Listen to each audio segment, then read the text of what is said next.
어찌하여 낙심하며 어찌하여 내 속에서 불안해하는가? 너는 하나님께 소망을 두라. 그가 나타나 도우심으로 말미암아 내 하나님을 여전히 찬송하리로다. 세세무궁토록 영광과 존귀함을 받으시기에 합당하신 살아계신 만군의 여호와 우리 아버지 앞에 감사와 영광을 돌립니다.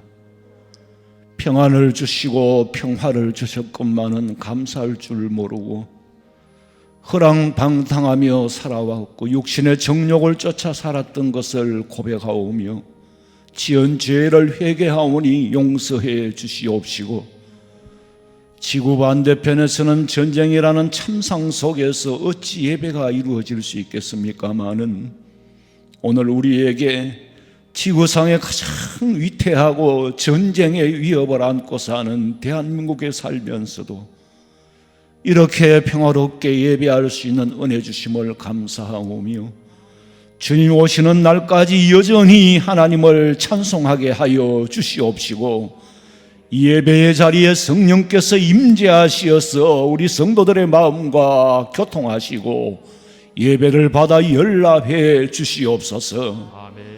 다시 오실 예수님의 이름으로 기도하옵나이다. 아멘.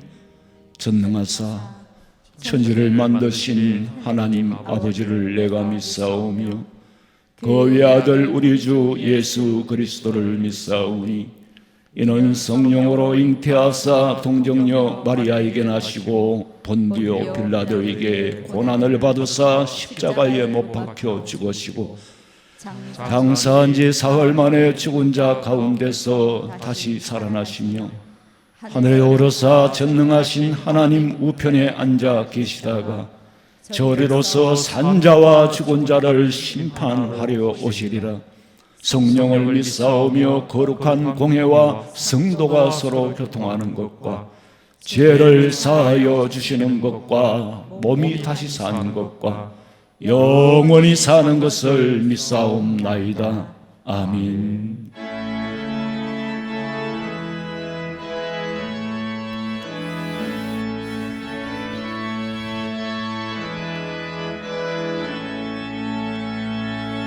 빛나고 높은 보좌와 그 위에 앉으신 주 예수 얼굴 영광이 해같이 빛나네. 해같이 빛나네. 나 이제 생명 있음은 주님의 은혜요. 저 사망 권세 이기니 큰 기쁨 넘치네. 큰 기쁨 넘치네. 아멘.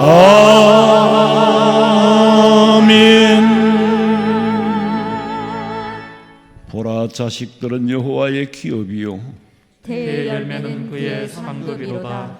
젊은 자의 자식은 장사의 수중의 화살 같으니 이것이 그의 화살통에 가득한 자는 복되도다. 이르시되 진실로 너희에게 이르노니 너희가 돌이켜 어린아이들과 같이 되지 아니하면 결단코 천국에 들어가지 못하리라. 또 아비들아, 너희 자녀를 노엽게 하지 말고 오직 주의 교훈과 훈계로 양육하라. 마땅히 행할 길을 아이에게 가르치라. 그리하면 늙어도 그것을 떠나지 아니하리라. 아멘.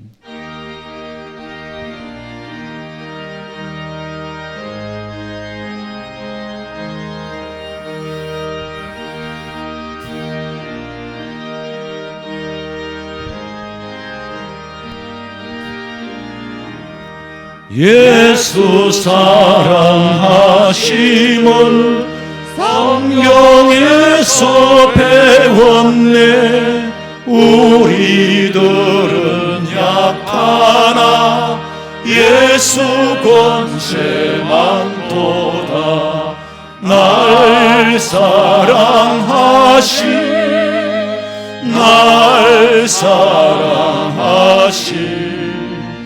날 사랑하신 성경에 쓰였네.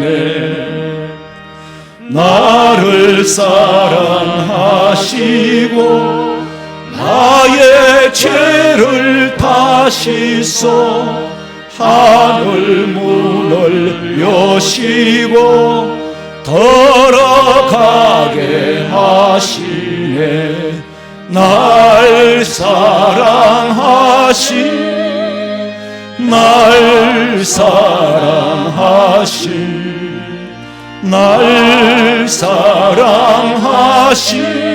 성경에 쓰였네.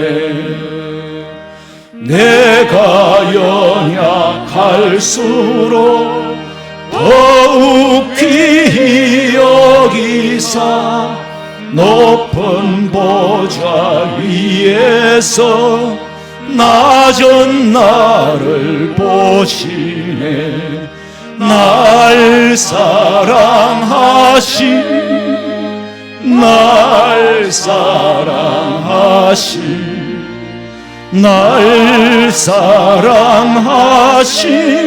성경에 쓰였네.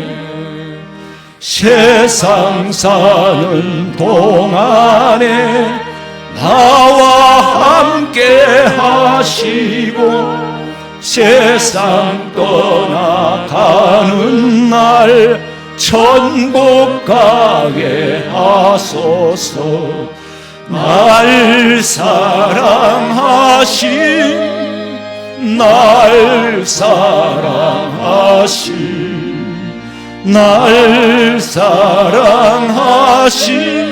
성경에 쓰였네.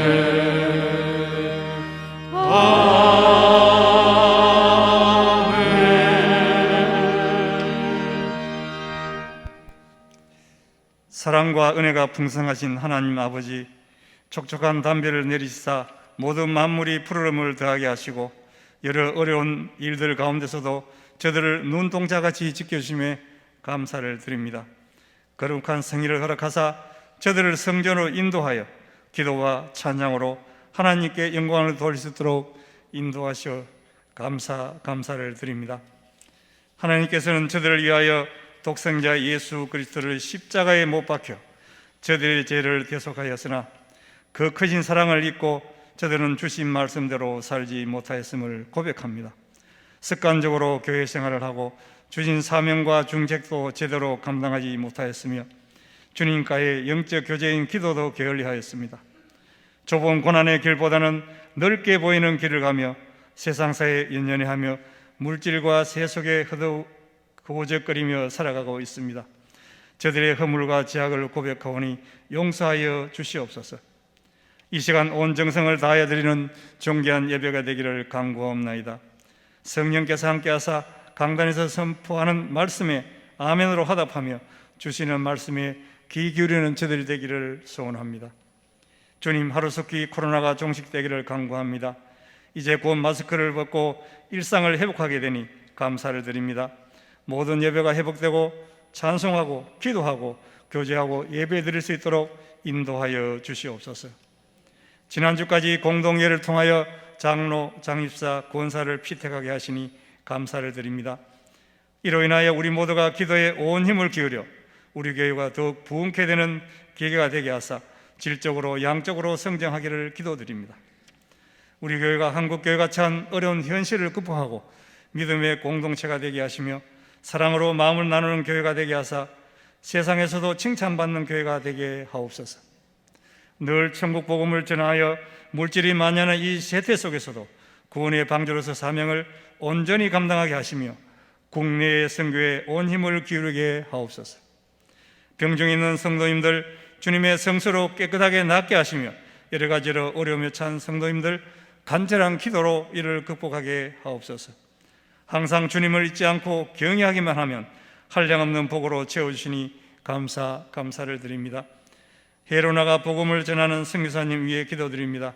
하루속히 코로나가 사라지고 선교의 문이 활짝 열리게 하사 주님께서 원하시는 왕성한 선교 활동이 이루어지게 하옵소서.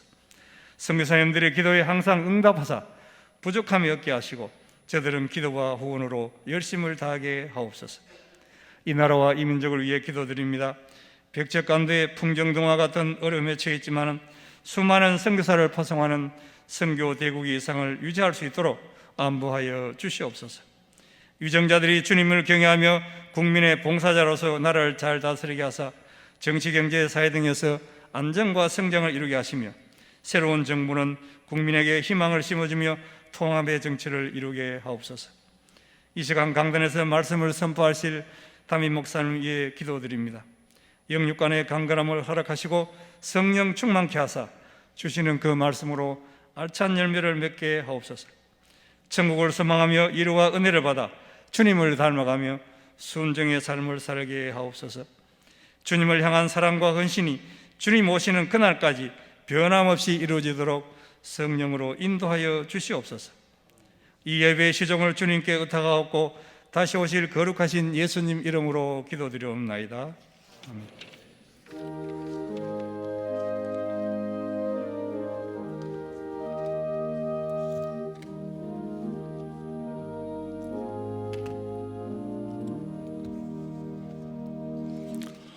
하나님의 말씀은 신명기 7장 6절에서 11절에 있는 말씀입니다. 신명기 7장 6절에서 11절까지 봉독해 드리겠습니다. 너는 여호와 네 하나님의 성민이라.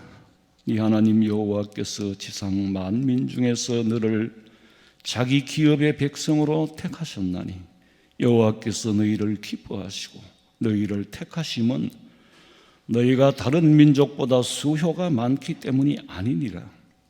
너희는 오히려 모든 민족 중에 가장 적으니라.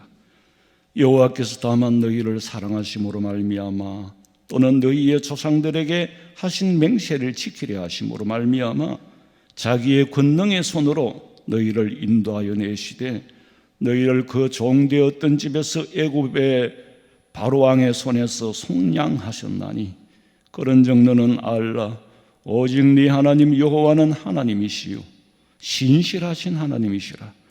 그를 사랑하고 그의 계명을 지키는 자에게는 천대까지 그의 언약을 이행하시며 인애를 베푸시되 그를 미워하는 자에게는 당장에 보응하여 멸하시나니 여호와는 자기를 미워하는 자에게 지체하지 아니하시고 당장에 그에게 보응하시느니라.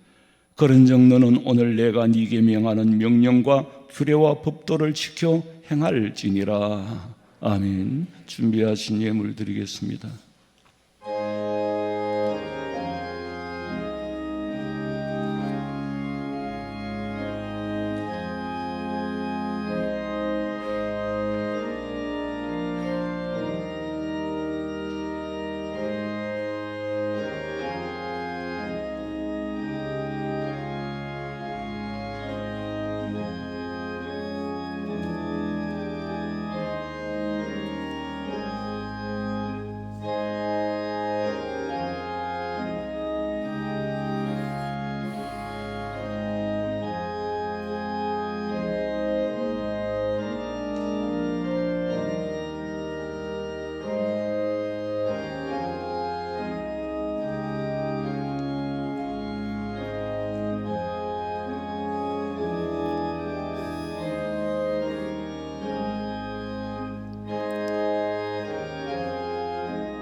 처음으로 오셔서 등록하신 분을 제가 소개할 때 잠시 일어서 주시면은 꼭 일어서기가 민망하시면 안 일어서도 됩니다. 저도 참 휴가 때 어느 교회를 갔더니 억지로 이름을 물어가지고 새신자로 소개하는데 내가 죽을 뻔했어요. 근데 사람마다 다르니까 일어서는 게 너무 쑥스러워서 등록하기가 부담된다 그런 분도 계셔요. 그건 사람마다 개인차가 있으니까 꼭 안 일어서셔도 상관은 없습니다만은 어지간하면 일어서 주시면은 제 얼굴을 한번 보고 알자는 거예요. 자진해서 등록하셨습니다. 최아은님 그리고 안진자님 어디 계십니까? 예. 그리고 박은경님, 예. 손을 들어서 환영하겠습니다. 예, 환영합니다. 예. 앉아주시면은 감사하겠습니다. 광고 시간입니다. 오늘은 어린이 주일이고, 사실 어린이 주일은 주일학교에서 행사를 하고 또 우리 어른들도 알아야 될 어린이에 대한 소중한 교육에 대해서 말씀을 전하고 그렇게 합니다. 다음 주일은 어버이 주일입니다. 이 해마다 수십 년을 사역을 하면서도 수십 번 다가올 때마다 갈등하는 게 이 어버이 주일에 꽃 달아주는 거. 이걸 그전에는 학생들에게 교육의 본을 보이기 위해서 중고등학생들에게 달아주라 그랬더니 자기가 보기에는 다 어머니예요. 그러니까 젊은 사람도 달고 이러니까 막 안 달라고 그러고 하니까 달아주는 사람 애들이 얼마나 민망하겠어요. 이래서 이제 이런 문제가 있고 또 나이가 드셔도 내가 이거 다는 것 자체를 싫어하는 분이 계세요. 이유야 어쨌든 간에. 그래서 이제 그 다음에는 저 아이들 보기에는 다 어른으로 보이니까 전도회를 기준으로 해서 달면은 그들이 보기에 달아줘야 될 사람, 말아야 될 사람 좀 구분할 수 있지 않겠나. 그래서 5, 6 여전도회를 시켜서 했어요. 근데 이제 다음 주일이 이제 이 어버이 주일이니까 원래는 주문을 받을까 싶어요. 안 그러면 이게 해놓고 우리는 조화를 안 해요. 생화를 코사지를 만드는 게 전부 정성이거든요. 근데 사실 꽃값도 비싸고 우리 강단은 이거 엄청 넓잖아요. 사실 꽃꽂이도 이게 비용이 엄청 들어가는데 최소한으로 아껴서 하고 있습니다. 거기서 보시기에는 아무렇지도 하지만 이게 엄청 큽니다. 나와 보면은. 그래서 주문 받기에는 그렇고 좌우간 다음 주에는 이 꽃 때문에 시험에 드는 분이 안 계시도록 달아주면은 내가 그냥 어른인가 보다 하고 또 안 달아주면은 아직 젊은가 보다 하고 그렇게 하시기를 간절히 부탁드립니다. 대답이 없노. 그리고 직분자로 피택받은 분들은 다음 주 오후 2시 30분에 3층 베들레헴에 모여주시기 바랍니다. 그리고 돌아오는 5월 6일부터 권찰회 개강합니다. 찬양대원과 권찰을 임명합니다. 권도훈 집사, 원미선 집사 이 두 분을 샤론 찬양대와 또 부구역장으로 각각 임명합니다. 지난주에 세례 입교 학습 유아 세례 받으신 분들은 정서를 나가시면서 두란노홀 앞에서 꼭 받아가시기 바라고, 헌신 예배 일정은 모아서 할 수밖에 없어서 한 달에 2번씩 이렇게 또 뺄 건 빼고 할 건 하고 이대로 계획대로 될는지는 잘 모르겠습니다만은 그렇게 참고해 주시기 바랍니다. 그리고 식당 재개는 지금 하는 교회들도 있고 안 하는 교회들도 있는데 이제 우리가 보기에는 하는 교회들이 보이면은 하는가 보다 하는데 실제로 그 속 사정들은 우리가 몰라요. 물어보면은 절반은 걸렸다. 식당 문 열고. 또 안 걸린 교회도 있어요.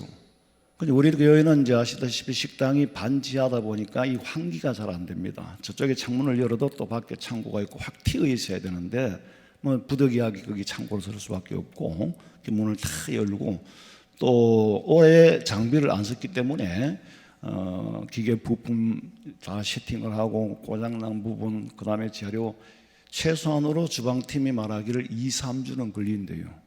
그러니까 그렇게 참고하시고 열면 여는가 보다 안 열면은 다 이유가 있고 사정이 있습니다. 교회에서 살필 때는 그냥 여러분이 개인이 보는 거하고는 달라요. 그렇게 참고해 주시기를 부탁드립니다. 오늘 이 어린이 주일인데 제목은 부지런히 가르치라. 가르칠 때를 임계기를 놓치면 안 되죠. 모든 게 때가 있어요. 공부도 해야 할 때가 있고 어린아이 때에 가르쳐야 할 거, 어른이 성장하면서 청소년기에 가르쳐야 할 거, 때를 놓치면은 효과가 없어요. 제가 전임지에 있을 때에 집사님이, 그때는 집사님이었죠. 그 이후로는 우리 교회 장로가 돼서 이미 소천하셨습니다마는 성지순례를 다녀오셔서 하는 말씀이 저를 부르더니 목사님, 저는 무지해서 성지순례를 가도 아무것도 알지도 못하고 봐도 모르는데 그저 대문간에 갔다 온 것 같다는 거예요. 꿈속에서. 이 성지순례 일정이 굉장히 빡빡하거든요. 그야말로 훈련이에요. 관광이 아니기 때문에 그게 여행이잖아요. 여행하고 관광하고는 다릅니다. 목적을 가지고 여행을 하는 거거든요. 굉장히 일정이 빡빡해요. 첫 새벽에 일어나야 되고 이런데 제가 지금 대문간에 갔다 왔는지 어디 갔다 왔는지 꿈속에 갔다 온 것 같는데 제가 드리고 싶은 말씀은 목사님은 꼭 성지순례를 갔다 오셔야 됩니다. 이 성지순례라는 건 이스라엘만이 아니에요. 사실은 아프리카, 중동, 소아시아까지가 다 성지입니다. 뭐 성지순례 하면 어디 한 군데를 갔다 오는 게 성지순례인 줄 아는데 저는 성지순례를 다를 못했어요. 아직까지도. 근데 목사님 최소한으로 내가 가본 데만 해도 3번은 가봐야 방문을 열 수 있을 것 같습니다. 그리고 저 같은 사람은 앞만 봐도 모르는데 목사님은 분명히 보면 나하고 다른 시각으로 볼 수 있을 겁니다. 그러니까 꼭 성지순례를 다녀오셔야 앞으로 목회하는 데 도움이 될 겁니다. 그리고 목사님 제가 비용은 내가 될 테니까 꼭 이거는 내가 다른 건 못해도 이거는 정말 아마 한 사람의 지도자를 키우기 위한 것 같아요. 유학을 보내는 심정으로 계획을 들여서 20일 동안 그야말로 연수를 하고 온 거죠. 그런데 한 번 갔다 와서는 이 사진 찍어야지, 들어야지, 메모해야지, 녹음해야지. 사진을 찍어가 왔는데 어디서 찍은지를 모르겠어요. 그만큼 일정이 빡빡하고 그런데 제가 말하고자 하는 것은 어쨌거나 시골에 있는 촌놈이 서울 구경을 한번 하고 온 거하고 전혀 안 하고 온 거하고는 다릅니다. 생각 자체가 다르고 세상 보는 눈이 달라요. 그리고도 목사님이 화원에 여기만 앉아 있으면은 뭘 보고 뭘 듣겠습니까? 항상 목사님은 눈이 넓어야 되고 세상 보는 눈이 밝아야 이거는 우리 교회를 위한 발전을 위한 겁니다. 그랬었어요. 여기 앞에 장로도 계시지만 놀러 보내고 여행 보내는 게 아니라 지도자가 알아야 가르칠 거 아닙니까? 우리를 위해 쓰고 교회의 성장을 위해서입니다. 자우간 그래서 그때는 여행 자유화가 89년 1월 1일부터 됐어요. 88년도에 올림픽이 끝나고 그때는 이제 안기부에 가서 소양교육을 받아야 됐어요. 방공교육, 교양교육을. 왜? 우리나라 사람들이 처음으로 해외에 여행 자유화가 되었으니 우리나라 사람들은 밖에 나가서 하는 행동 하나하나 자체가 다 국격이잖아요. 국가의 위상을 떨어뜨리지 않기 위해서 소양교육, 방공교육, 교양교육을 받고 해외로 나갈 수가 있었어요.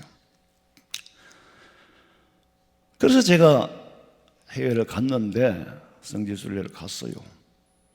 그때는 바로요 이스라엘로 들어갈 수가 없고 일본을 통해서 또 유럽과 하나를 통해서 루프트한자를 타고 독일로 통해서 그쪽으로 이집트로 가서 이제 들어가서 시작되는데 제가 느낀 거는 어디서 왔냐고 묻는데 가는 나라마다 대한민국을 몰라요. 코카콜라 회사보다 못하다는 걸 느꼈어요.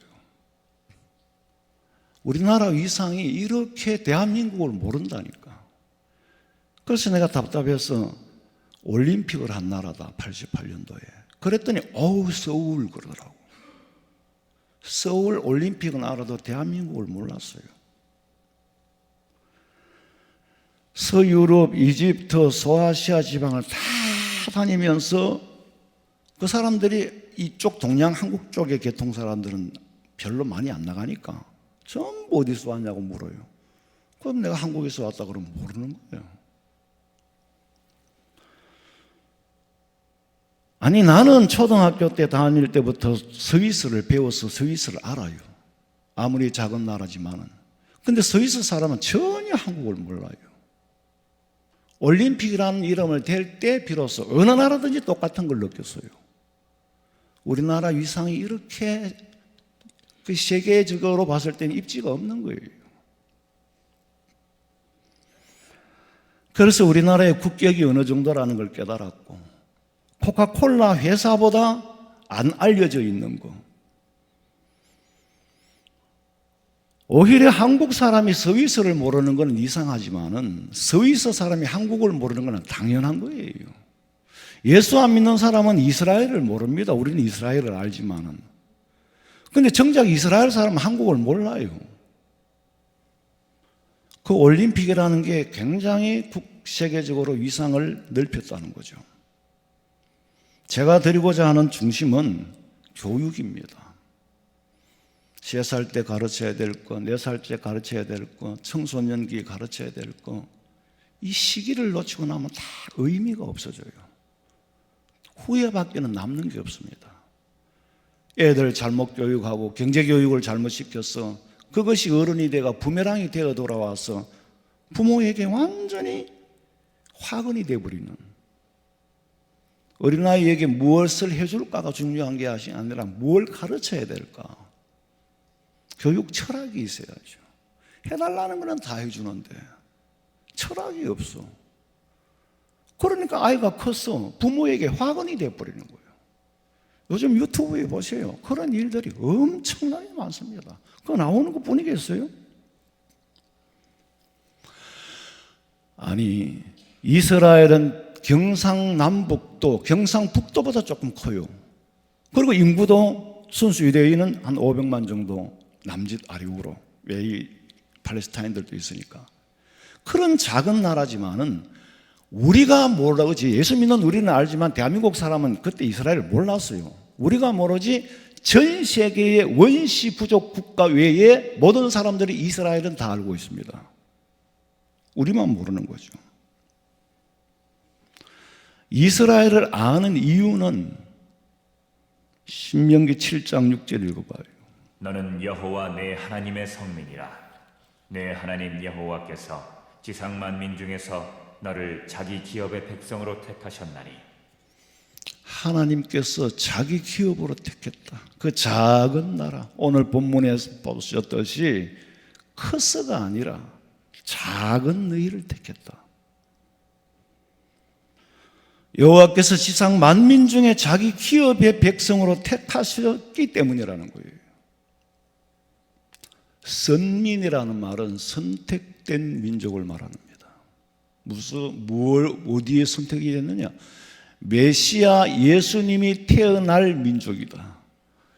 유대인 민족 너희 가운데서 메시아가 태어날 걸 구약 선지자들로부터 예언이 됐고, 그렇게 선택받은 거지 이스라엘 백성이라고 다 천국 시민으로 선택받은 건 아닙니다. 그리고 성민이라는 것은 하나님의 기업의 백성으로 택함을 받은 사람들. 신명기 7장 7절 읽어봐요.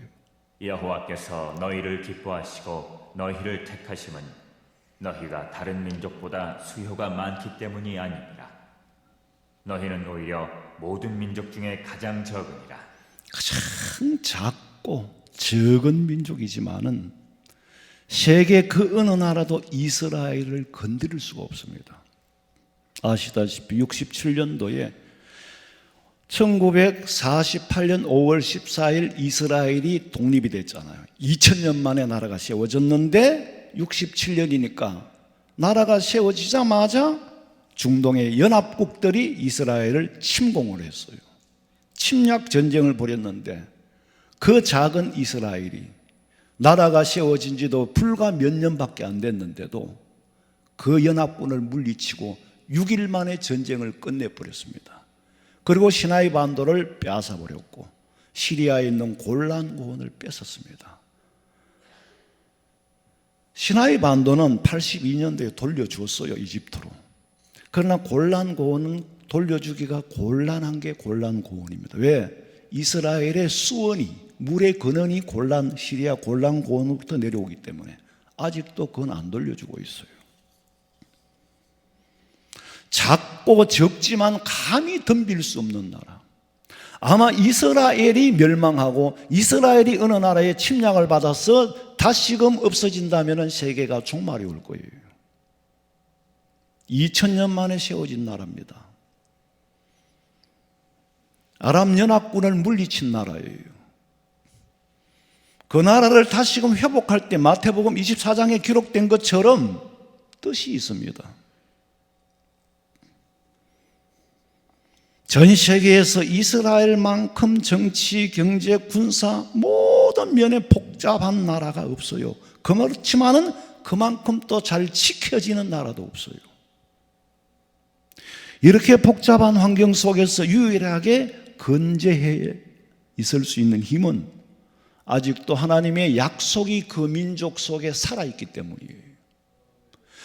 예수님을 십자가에 못 박아 2000년 동안 받아야 할 벌은 받았지만은 하나님께서 그들을 선택한 뜻이 있어서 약속은 살아있는 겁니다. 나라를 잃은 것과 성민으로 선택받고 성민으로 살아가는 것과는 별개의 문제입니다. 아들이 잘못하면 매를 친다고 아들이 아닌 건 아니에요.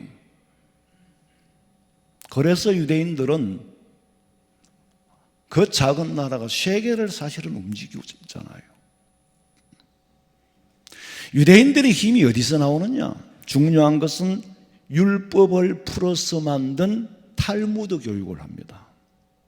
탈무드 교육은 태아 때부터 하죠. 우리가 시중에서 나오는 서점에 나온 탈무드도 탈무드가 맞아요. 그런데 그거는 탈무드의 한 페이지 정도에 불과해요. 탈무드는 성경을 풀어 헤친 그라마 여러 가지 그렇게 있어요. 그 과정을 다 거치고 12우마차에 실을 만큼 탈무드의 분량이 많습니다. 그 삶 속의 생활 지혜로 풀어내놨는 거예요. 어려서부터 탈무드 교육을 받았습니다. 태아 교육부터 탈무드로 하는 거예요. 그 속에 지혜가 있거든. 교육열이 없어 보이는 것 같지만은 노벨상을 가장 많이 받은 민족이 유대인입니다. 어린이에게 뭘 가르쳐야 되겠느냐? 학원 보내는 것도 좋아요. 학교 하지 말라는 게 아니에요. 그러나 가장 기본은 지식보다 인성이, 인간 됨됨이가 바로 써야 지식도 써먹을 수가 있고 연구도 할 수가 있고 개발도 할 수가 있고 발전도 할 수가 있지. 시골을 청도 총구석에 앉아있고 서울도 한번 구경을 못했다면은 저는 지게꾼밖에는 못 됩니다. 지게꾼밖에는 못 돼요. 제가 이스라엘을 한 번도 다녀와 본 적이 없으면 성경을 설명을 할 수가 없어요. 성지를 다는 못 다녔지만 성지를 가보고 나서 마치 집을 짓는데 뼈대가 서 있는 것 같더라고. 그만큼 중요해요. 그런데 우리 한국 사람들은 관광 여행은 많이 가요. 동남아도 가고 유럽도 많이 가는데 성지 순례는 잘 안 가요. 정말 어떤 교회는 목사님 은퇴 기념으로 성지 순례를 보내준대. 은퇴 기념으로 연시에 70이 넘어가 성지 순례 보내는 건 굉장히 위험합니다. 아니면은 다른 사람들한테 굉장히 피해를 주거나 성지순례를 다녀오신 분 아시겠지만 굉장히 일정이 빡빡해요. 어디 가서 쇼핑 그냥 지나가다가 잠깐 기념품 하나 사는 정도지 쇼핑하러 가는 데가 아니에요. 그래서 저도 우리 교회 부목사들을 차례대로 보냈는데 어느 순간부터 그렇습니다만은 미국도 저보다 먼저 부목사를 보냈어요. 왜? 교육이 그만큼 중요하기 때문에요. 놀러 보내는 게 아니에요. 사람을 지도자를 키워야 지도자 역량 이상은 못 됩니다. 시나이 반도에 있는 시내산에 올라가는데 연세 많은 분이 중간에서 쓰러져 버렸어요. 그거는 대책이 없습니다. 아직까지 그만큼 눈이 어둡다는 거죠. 그래서 참 답답함이 많아요. 사람 하나를 키우는 것은 굉장히 중요하고 어느 시기에 어느 때 무슨 교육을 시키느냐 하는 것은 굉장히 중요합니다. 잠언 1장 17절에 보니까 여호와를 경외하는 것이 지식의 근본이거늘 미련한 자는 지혜와 훈계를 멸시하느니라. 여호와를 경외하는 걸 가르치라는 거죠. 지식의 근본을 알기 때문에 자기 개발의 역량은 당연히 성경을 모르는 사람과는 다를 수밖에 없습니다. 왜? 성경의 구조 안에서 교육을 받기 때문에. 세상 보는 눈이 달라. 여러분 생각해 보세요. 우리 주일학교 다니는 애들은 천지 만물은 하나님이 창조하셨다. 우리는 피조물이다. 이걸 아는 애들하고 세상이 어떻게 생긴지를 모르는 애들하고는 전혀 다르지요. 디모데후서 3장 15절 읽어봐요. 또 어려서부터 성경을 알았나니 성경은 능히 너로 하여금 그리스도 예수 안에 있는 믿음으로 말미암아 구원에 이르는 지혜가 있게 하느니라. 모든 성경은 하나님의 감동으로 된 것으로 교훈과 책망과 바르게 함과 의로 교육하기에 유익하니 이는 하나님의 사람으로 온전하게 하며 모든 선한 일을 행할 능력을 갖추게 하려 함이라.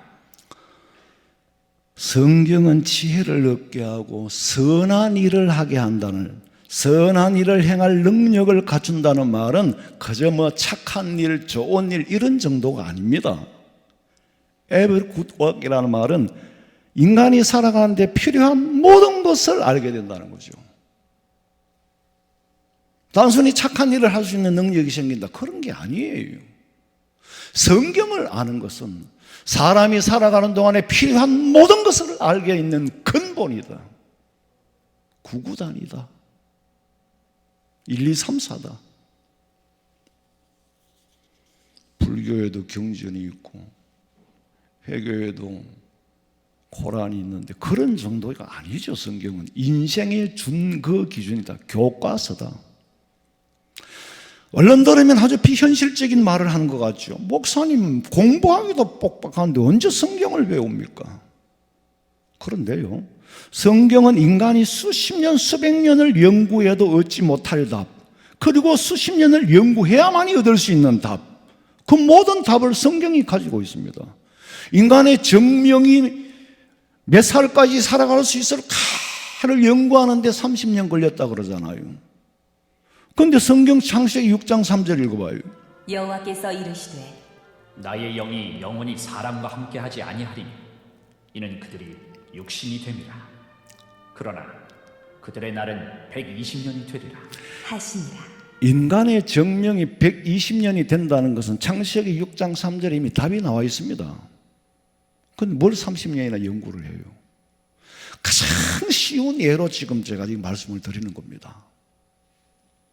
창세기 6장 14절에 너는 노아에게 말씀하시기를 고페르 나무로 너를 위하여 방주를 만들되 그 안에 칸들을 막고 역청을 그 안에 칠하라. 역청이 뭡니까? 피치잖아요. 도로 포장재로도 쓰이고 골당, 이게 천연가스, 석탄, 가공물 이런 걸 다 역청이라고 하는데 성경의 역청이라는 말을 듣고 최초의 유전을 개발해 놓은 사람, 성경에서 역청에 대한 정보를 얻었기 때문에 유전을 개발하기 시작한 겁니다. 성경에는 인간이 사는 동안에 모든 답이 다 있어요. 옛날에 여러분 아시는 젊은 분은 모르겠지만 후라이보이 곽규석 씨라는 그분 아나운서잖아요. 7개국어를 합니다. 그분하고 식사를 하면서 어떻게 그렇게 많은 것을 알게 됐냐 그랬더니 하는 말이, 나는 목사님 성경을 많이 읽었습니다. 성경을 많이 읽었다는 거예요. 그 후에 목사가 됐어요. 미국 가서 사업도 어려움 당하고 그래 작업한 그랬는데 답은 성경이라는 거예요. 성경하고 외국어를 많이 구사하는 거와 문 관계가 있어요. 그런데 관계가 있다는 거예요. 체험해 본 사람 많이 안다. 성경에는 방언을 다 하고 듣고 보고 귀가 열리고 인부가 열리니까 당연히 하겠죠. 마태복음 6장 33절에 보니까 그런즉 배일은하고 너희는 먼저 그의 나라 하나님의 나라를 구해라. 그의 의 하나님이 우리에게 주신 책임이 뭔지를 구해라. 그리하면 이 모든 것을 너희에게 더하시리라. 이것이 성경의 가르침입니다.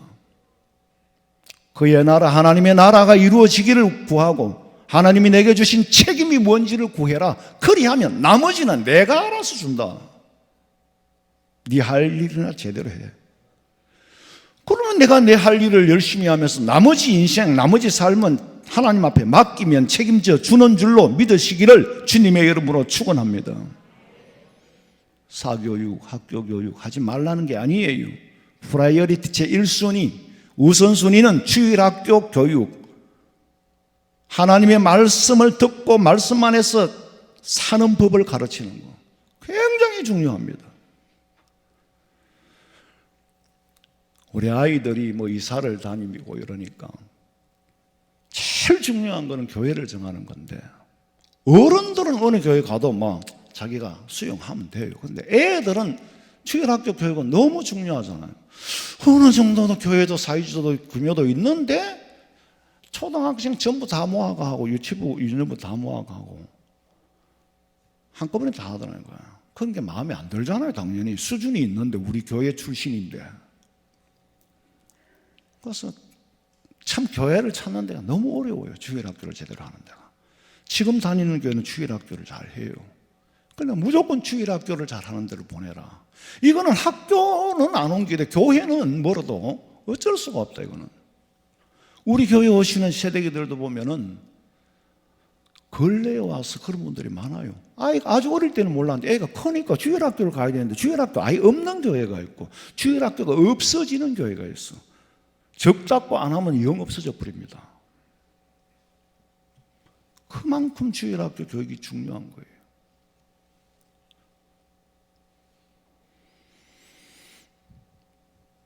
목사님, 주일학교가 없어서 부득이하게 교회를 옮겨왔습니다 하는 그 젊은 세대기 얘기를 들을 때에 그 아이를 보고 너는 참 복받은 애구나. 왜? 좋은 부모님을 만났어. 좋은 부모님을 만났어. 저 정도 되면 애가 어긋나게 클 수가 없어요. 목사님, 성경만 배우면 삽니까? 성경만 배우라는 게 아니에요. 성경이 학교 성적에 반영되는 건 아니지요. 그런 생각이 들면은 본인 생각대로 하면 돼요. 그러나 분명히 아셔야 될 것은 멀리 내다보셔요. 세상은요, 사람됨을 보고 서지 실력, 지식 보고 서는 세상이 아닙니다. 결국에는 인문, 하나님이 찾는 사람을 쓰시는 겁니다.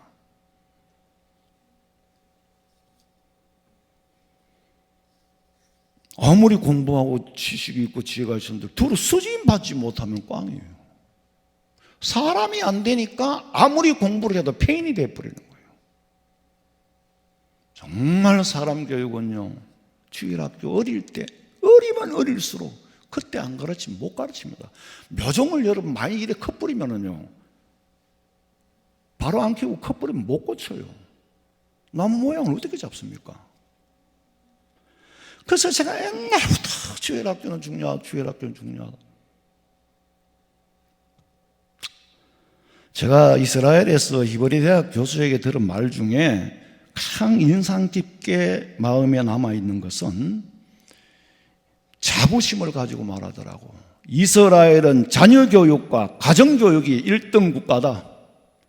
그뿐만이 아니라 이스라엘은, 이 민족은 나라에 충성하는데도 1등 국가다. 맞잖아요. 전쟁이 일어나면 다 고국으로 돌아가잖아요. 그 강인한 민족, 그 민족 정신이 어디서 나왔느냐? 히브리 민족이라고 뭐 특별한 혈통을 가진 민족은 아니에요. 혈통이 특별한 게 아니에요. 그 민족의 강인함은 성경을 해석해 놓은 탈무드를 근거해서 태아 교육부터 시키기 때문에 세계에서 가장 강인한 민족이에요. 이스라엘을 모르는 사람은 무식한 거지. 사실은 미국, 영국, 프랑스 전부 배후에는 유대인들이 지배합니다. 결혼을 해서 임신을 하면은 생물학적으로 태어났구나 생각하는 게 아니고 이거는 하나님이 주신 선물이구나. 하나님께서 뜻이 계시어서 너를 내 뱃속에서 자라나게 하는 거다. 그리고 기도를 하고 너는 하나님의 뜻이 계시어서 내 뱃속에서 자라나게 하는 거다. 이렇게 하고 태아를 출산하고 자녀 교육을 시키는데 그 원리는 프로이드가, 심리학자 프로이드의 이론을 만들기 이전에 성경에서 가르친 거예요. 유대인들은 선민의식만이 아니라 성민의식을 가지고 성장합니다. 성민의식이라는 것은 하나님께서 내게 주신 재능, 이 재능을 가지고 거룩한 일에 사명을 가지고 사는 것이 성민의식이에요. 그런 정신으로 자라고 성장하니까 자존감이 대단히 높습니다. 자긍심도 높아요. 긍지가 높을 수밖에 없고, 그러다 보니 가진 게 있든 없든 배웠든 못 배웠든 빌빌대는 사람이 없는 거예요. 자존감이 다 높으니까. 날 때부터 장애를 가지고 태어나도 이 사람은 보통 사람보다 특별한 사명을 주어서 보낸 생명이라고 생각을 합니다. 예수님이 그렇게 말씀을 하셨잖아요. 요한복음 9장 1절부터 읽어봐요. 예수께서 길을 가실 때에 날 때부터 맹인된 사람을 보신지라. 제자들이 물어 이르되 라삐여, 이 사람이 맹인으로 난 것이 누구의 죄로 인함이니까? 자기이니까 그의 부모니까? 예수께서 대답하시되 이 사람이나 그 부모의 죄로 인한 것이 아니라 그에게서 하나님이 하시는 일을 나타내고자 하심이라. 사람은 서로 다른 모습일 뿐이지 유대인의 개념 속에는 정상이다, 비정상이다, 장애인이다, 아니다라는 개념이 없어요. 태아부터는 특별한 하나님의 은총을 가지고 태어났다라고 가르치는 거지. 그 엄마의 신앙과 정서가 태중에 있는 아기에게 강하게 작용을 하잖아요. 결국에는 일치가 안 되면 이 애가 엄마 뱃속에 살아남을 수가 없습니다. 엄마는 급한데 지는 느리면 못 살아남아요. 엄마가 여유가 있으면 애도 여유 있게 태어납니다. 여유를 가지는 아가 돼요. 우리도 뭐 임산부들이 태아 교육을 한다고 하지만은 존재의 정체감에 대한 태아 교육은 없잖아요. 네가 왜 이 세상에 태어나야 한다는 존재감, 정체감 자체를 심지는 않습니다. 하나님 주신 선물인 줄로 모르니까. 내가 내가 늘 우리 교회 아이들을 출산하고 기도하면 그렇게 합니다만, 하나님 너한테 주신 선물이니까 이 아이의 재능을 개발해서 키우라. 저는 그렇게 했고 그렇게 가르칩니다.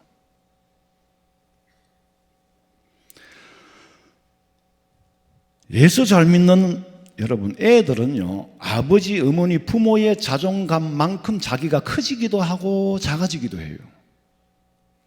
돈이 있든 없든 간에 예수 잘 믿는 사람은 정신이 건강합니다. 맑고 밝은 정신을 가지고 자존감이 높아요. 하나님의 아들, 딸들이니까.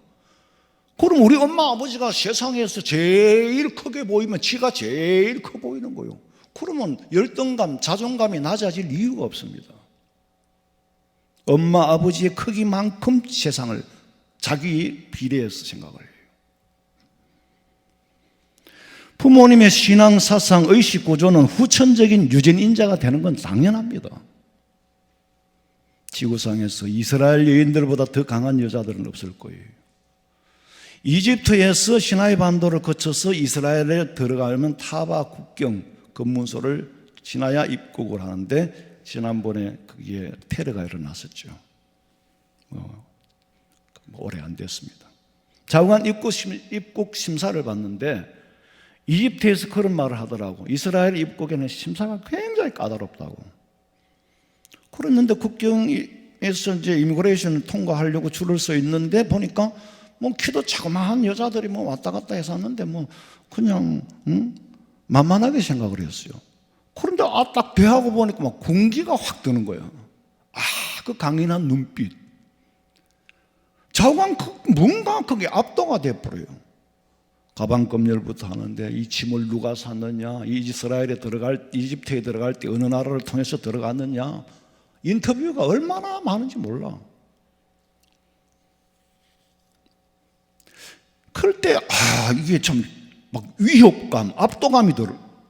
그 강인한 여인, 이 여인들이 아이를 키우니까 이스라엘이 강대한 나라, 강한 민족. 그런데 지금도 아시다시피 유대인들은요, 이스라엘의 시민권을 얻으려고 하면 어머니가 유대인이라 해야 돼요. 아버지가 유대인인 건 아무 의미가 없어요. 왜? 어머니가 유대인이라야 아이는 어머니가 키우기 때문에 어머니 정신으로 키워야 혈통으로 이스라엘 유다 민족의 혈통으로 받아야 혈통이 아니라 유대인이 되는 게 아니에요. 유대인은 유대인인데 이스라엘로 선택받은 사람은 어머니가 유대인이라야 되는 거예요. 그래야 유대인의 교육을 받고 유대인으로 살아야 되는 거죠. 이스라엘 백성으로 살아야지 아버지 혈통만 물려준다고 이스라엘 시민권을 주는 게 아니라는 거예요. 그리고 그 사람들은 천재라는 대한 개념이 4살짜리가 뭐 어려운 수학 문제를 풀고 뭐 단어를 수백 개씩 외우고 뭐 그런 게 천재의 기준이 아니에요. 하나님이 주신 개개인의 재능 그것 자체를 천재라고 생각을 합니다.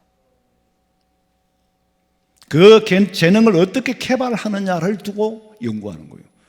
그 걔들은 군 복무를 마치면은 그동안에 받았던 월급 가지고 전 세계 여행부터 한다고 그러잖아요. 뭐 다는 아니겠지만 그런 문화를 갖고 있는 거예요. 왜? 내가 대학을 가야 할까 말아야 할까? 과연 필요할까? 뭐 내가 이 세상 살아가는데 무슨 공부를 해야 내가 살아갈 수 있을까? 아주 불의한 것 같지만은 그 불의한 사람들이 모여서 강인한 민족을 만들어내는 거예요. 강인한 국가를 만들어내는 거예요. 강인한 국력을 만들어내는 거예요. 성적표를 보는 게 아니고 인간성이 제대로 됐느냐 안 됐느냐를 본다는 거죠. 인성을 제대로 갖춘 사람은요, 많은 걸 연구할 수가 있습니다. 왜? 마음의 정신 용량이 여유가 있고 넓으니까. 마음이 쪼달리고 마음이 힘들고 고통스럽고 괴로우면 절대로 연구는 못합니다. 우리나라를 떠들썩하게 했던 김응룡이라는 천재, 뭐 지금 세대들은 잘 모르겠지만은 늙은이가 됐는데 그 천재 김응룡 씨라는 사람의 인생이 얼마나 파란만장했는지 그는 상상도 못합니다. 그렇게 되리라고는 아무도 몰랐을 거예요. 천재면 뭐합니까? 개발해내주고 끄집어내주고 에듀케이션 끄집어내주고 개발을 해줘야 되는 그런 장을 만들어주지를 못하니까 일반적으로 말하는 천재는 사회과학적으로 보면 오히려 이상부류가 되어버려요. 재능을 개발해주고 눈을 뜨게 해줄 선생님이 없으니까. 제가 목회를 하면서 성경에 눈을 뜨게 해주신 분이 성지순례를 하게 한 거예요. 누군가는 성각자가 있어. 목사님, 저는 못하지만 목사님은 할 수 있을 겁니다.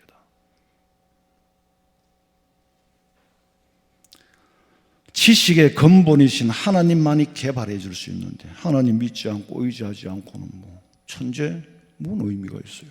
여러분 뭐 요새 뭐 트로트 신동이다 그러고 뭐 아무개 애가 13살짜리부터 데뷔를 해가지고 노래를 잘 불러요 그 친구가. 그리고 아이답지 않게 허스키하면서도 아주 호소력이 있어요. 그러면서 감성이 굉장히 풍부하고 자기 감정을 드러내는데 그런 감정의 정서를 만드는 데는 할아버지 역할이 컸겠죠. 참 노래 잘한다 자는. 그런데 나 우리 집사람하고 얘기하면서 자가 정말 노래를 잘한다. 그런데 몇 년만 지나면 같아져 버릴 거다. 얼마 전에 며칠 전에 유튜브를 보니까 가가 노래, 난 가 아닌 줄 알았어요. 변성기를 거쳐가지고 노래를 하는데 그 이전에 호소력과 그 음색은 없어져 버렸어. 그때 이름이 나서니 그렇지 보통 가수들하고 똑같아요. 가보다 노래 잘 부르는 애들 훨씬 많아요. 보통 사람이 돼버리는 겁니다. 귀가 4개면은 많이 들을 수 있어 좋고, 그렇지만 정상은 아니에요. 눈이 뒤에도 붙어 있으면 뒤통수는 안 맞겠지만은 남에게 구경거리가 됩니다. 이 저같이 어리벙벙한 사람이 많아야 세상이 돌아가게 되어 있어요. 왜냐하면은 의리한 사람은 노력을 합니다. 노력 안 하면 못 살거든요. 저는 머리가 엄청 안 좋습니다. 총명하지도 못하고 진짜 저는 머리는 안 좋아요. 그러니까 머리가 안 좋으니까 더 열심히 남만큼 가려면 노력할 수밖에 없어요. 그러다 보니까 다른 사람은 어떻게 하는지 모르겠어요. 나는 무조건 시간이 없어요.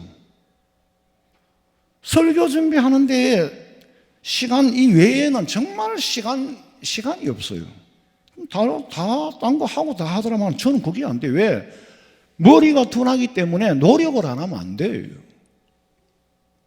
근데 문제 중요한 거는 머리도 좋고 노력을 하면 좋은데 머리가 좋으면 노력을 안 하게 돼 있어요. 딴 생각을 하게 돼 있다고. 그러니까 머리가 나쁜 사람은 올인을 하니까 딴전을 못 피워요. 엉뚱한 짓을 할 시간이 없어요. 여유가 없어요. 유대인 탈무드에 보면은 머리 좋은 사람은 노력하는 사람에게 못 이긴다 그랬어. 머리 좋은 사람은 노력하는 사람에게 못 이긴다. 히브리인들이 그 혈통이 아주 강한 유전자를 가지고 태어나는 게 아니에요. 전부 교육에서부터 시작되는 겁니다. 유대인으로 태어났다는 것, 거기에 대한 자존감, 자존심 굉장히 높고, 공부를 못한다고 문제아로 만들지를 않습니다. 제가 청소년들을 상담을 해봤었는데 문제아는 누가 만드느냐 하면 가정에서 부모가 문제아를 만들어요. 가정이 건강하지 못하다든가 아니면 공부 못한다고 부모들이 애를 무시한다든가, 두 번째로 학교 선생님이 문제아로 만들어요. 공부 못하는 애는 그냥 좀 아무래도 저급한 사람. 그러니까 문제아를 만드는 사람은 부모와 선생님이에요.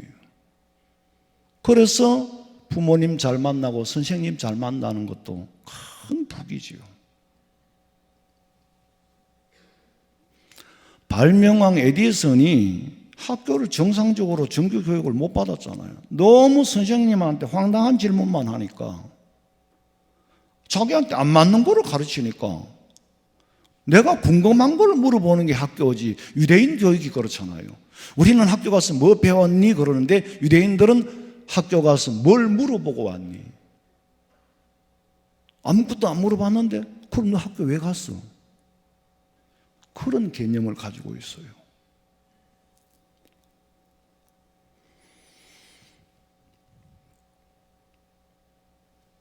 내게 주신 재능이 있는데 그걸 끄집어내는 게 에듀케이션이잖아요. 교육인데 우리는 스파르타식으로 막 전체 학생의 95% 이상이 고등학교까지 교육부가 만들어주는 똑같은 교과서 안에 가두어 놓는 거예요. 그럼 개인의 재능을 개발할 시간을 낭비하는 거죠. 창의력을 키워야 할 시간을 뺏기는 겁니다.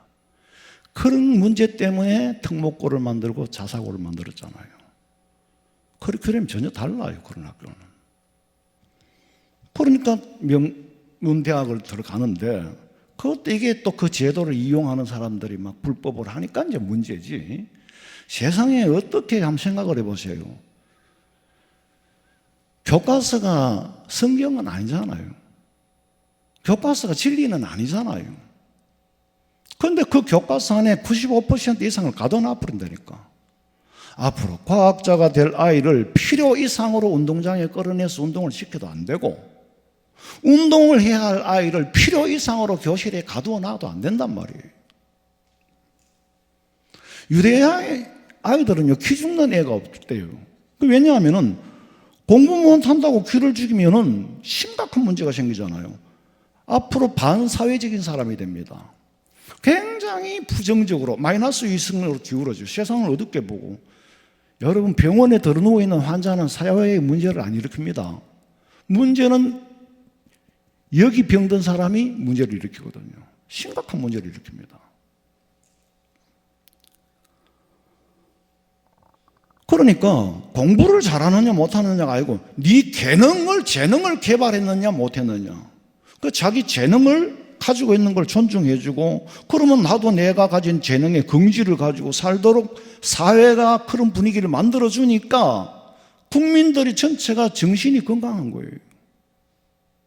건강한 정신을 가지고 모인 사회는 건강한 사회가 되는 거고, 건강한 사회는 건강한 나라를 만들 수밖에 없는 거예요. 지금 다가오는 세상, 지금 우리가 살고 있는 세상은 나 혼자가 아니에요. 우리끼리만 잘 살 수 있는 시족사회나 부족국가가 아닙니다. 먼 미래를 내다보는 그런 안목을 가져야 돼요. 그래야 내 아이의 교육 방향도 찾게 되고 지침을 얻을 수 있는 거예요. 제가 무슨 교육학자도 아니고, 그러나 근본적이고 원론적인 짧은 시간에 이 말씀밖에 드릴 게 없는데, 정리는 여러분들이 하셔요. 인생의 교과서는 성경이다. 성경을 모르니까 쉽게 풀어놓은 게 탈무드다. 그래서 그 사람들은 탈무드를 공부하고, 모든 것이 근본이 거기에 있다. 하나님의 말씀이잖아요. 그 정도로 아시고 어린 아이들 어린이날 잘 먹고 공원 데리고 다니는 하지 말라는 얘기가 아니에요. 한 번 더 이 어린이날을 계기로 해서 정말 내가 우리 아이한테 무엇을 가르쳐야 될까? 어떻게 가르쳐야 될까? 목적을, 표적을 세우라고. 뭘 잘할까, 야가? 제가 그랬어요. 너는 경쟁사회에서는 진다. 내가 보니까 너는 네 스스로 할 수 있는 일을 찾아야지, 경쟁사회에 들어가면 너는 짓밟힐 수밖에 없다. 아니, 경쟁사회에 들어가지 말아야 될 애를 경쟁사회에 밀어넣으면 그걸 어떻게 견디겠어요? 여러분은 성경이 인생의 준거 기준인 줄로 믿으시고, 하나님의 말씀을 교과서로 삼아 자녀 교육에도 성공하고, 어른 교육에도 성공하고, 성공한 인생이 되시기를 주님의 이름으로 축원합니다. 살아계신 하나님, 하나님의 말씀이 지식의 근본인데 근본을 던져버리고 무슨 교육을 어떻게 가르치겠습니까? 하나님의 말씀이 지식의 근본인 줄 알고, 모든 지혜가 말씀 안에서 얻어지는 줄로 믿고, 우리에게 주신 선물, 하나님께서 주신 귀한 기업이오니 저들로 통하여 재능을 개발하여 각기 재능을 모아 하나님의 사업에 이바지하고 아버지 영광 드러내는 일에 쓰임받게 하여 주시옵소서. 다시 오실 예수님의 이름으로 기도하옵나이다. 아멘.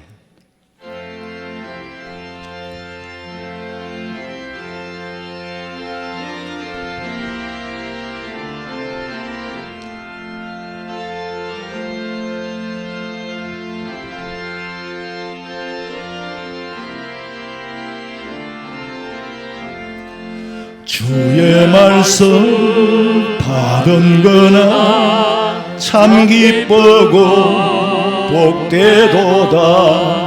이 기쁜 마음 못 이겼어 온 세상에 전하노라. 기쁜 날 주 나의 죄 다시 선 날 널 깨어서 기도하고 널 기쁘게 살아가리.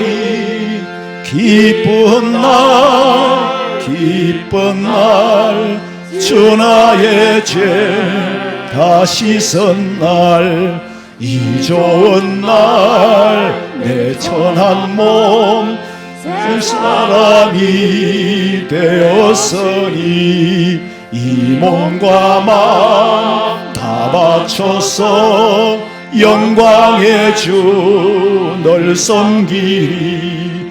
기쁜 날 주 나의 죄 다시 선 날 널 깨어서 기도하고 널 기쁘게 살아가리. 기쁜 날 주 나의 죄 다시 선 날 새 사람이 그날부터 평안한 마음 늘 있었어. 이 복된 말 전하는 일 나의 본문 삼았도다. 기쁜 날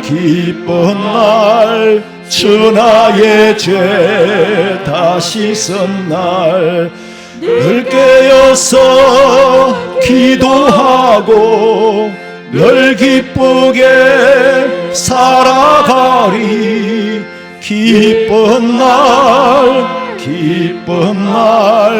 주 나의 죄 다시 선 날. 아멘.